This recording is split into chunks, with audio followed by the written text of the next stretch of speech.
I've been thinking of late about two women in the Bible that Jesus had personal encounters with. One was the woman at the well. Both of them are very famous to the public at large. One was the Samaritan woman.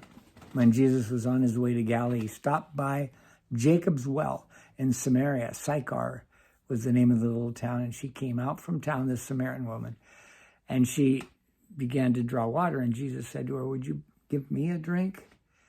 And she said to him, "Wait a minute, you're a Jew, I'm a Samaritan, we're enemies, you shouldn't be talking to me." And Jesus said to her, "If you knew who it was that was talking to you, I could give you living water and you'll never thirst again." And she was intrigued by that. But in the course of the conversation, Jesus said to her, "Go into the city and bring your husband."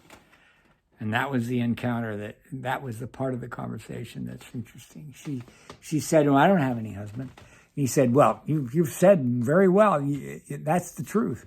Because you've had 5 husbands, and the one you now have isn't your husband. You're just living with him." And she was just struck by Jesus knowing that.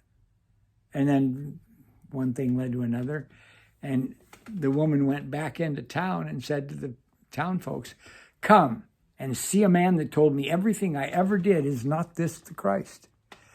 And by the way, in the course of the conversation, many of them came out and believed in Jesus as a result of her testimony. That's a lesson from this.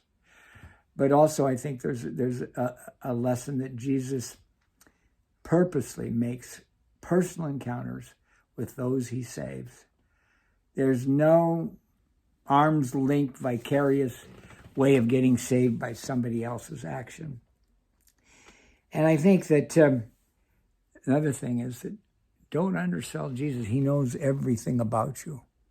Sometimes when I pray, I'm kind of like a little bit guarded. And I say to myself, "Well, why don't you just tell him the truth? He knows it anyway." And then the second encounter is of Mary Magdalene at the tomb of Jesus. There's a lot that build up to this, but she was there. She went back to the tomb to find Jesus. He was gone. She saw 2 angels, said, and they said to her, "Who do you seek?" And she says, "I'm seeking Jesus." And he said, "He's not here, he's risen." And she turned around and saw Jesus. Didn't know he was, she thought he was the gardener. So she said, "Tell me, gardener, where you've put him and I'll go take him away." And Jesus said just one word, her name, Mary.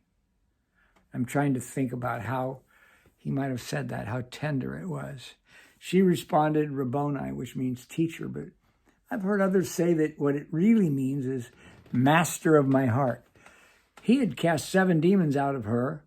That 7 is a sign of completeness. And she was so thankful for that. I'm sure she remembered that and wanted to continue to thank him. So I think the lesson of both of them is be faithful to the charge to us. Jesus knows everything about us, and Jesus is the master of our heart. And be thankful. Think about, when you think about Jesus, what he saved you from.